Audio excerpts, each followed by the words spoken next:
च्या बैठकीत नरेंद्र मोदी यांच्या पंतप्रधान पदाचा प्रस्ताव मंजूर झालेला आहे। इतर पक्षांनीही त्यांना सहकार्य करण्याची भूमिका घेतली एनडीएतल्या।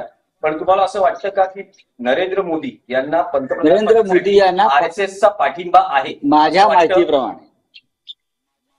माहितीप्रमाणे नरेंद्र मोदी यांचा पंतप्रधान पदाचा मार्ग सरळ नाही।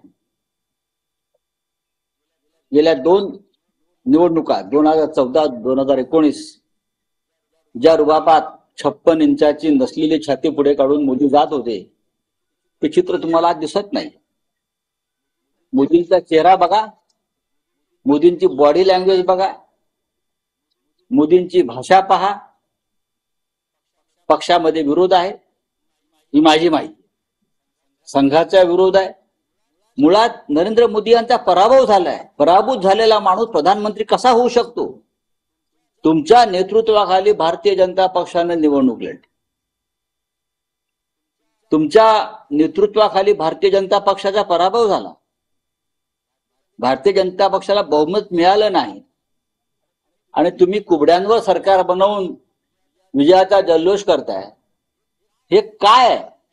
त्या देशाच्या जनतेला जे मूर्ख समजता का? जर तुम्हाला खरोखर लोकशाहीची चाळ असेल तर तुम्ही पक्षामध्ये, संसदीय पक्षामध्ये मतदान घ्या आणि मोदी पाहिजेत का विचारा। माझी जी माहिती आहे त्यानुसार मोदींचा मार्ग सरळ नाही। मोदींनी सरकार बनवायचा जबरदस्तीने प्रयत्न केला तरी त्यांचं सरकार हे टिकणार नाही, हे मी तुम्हाला आता खात्रीनं सांगतोय। म्हणून ही सगळी राज्यात रडारड सुरू आहे। मोदींना पक्षातच विरोध आहे। मोदींची ती जी दादागिरी होती, ईडी, सीबीआय, इन्कम टॅक्स, बहुमताच्या ताकदीवर मोदी शहांची, यापुढे चालणार नाही। आमच्यासारखे लोक मरायला तयार आहेत देशासाठी आणि लोकशाहीसाठी, असे असंख्य लोक आहेत। राऊत साहेब, यासाठी तुम्हाला विचारतो आहे, राऊत साहेब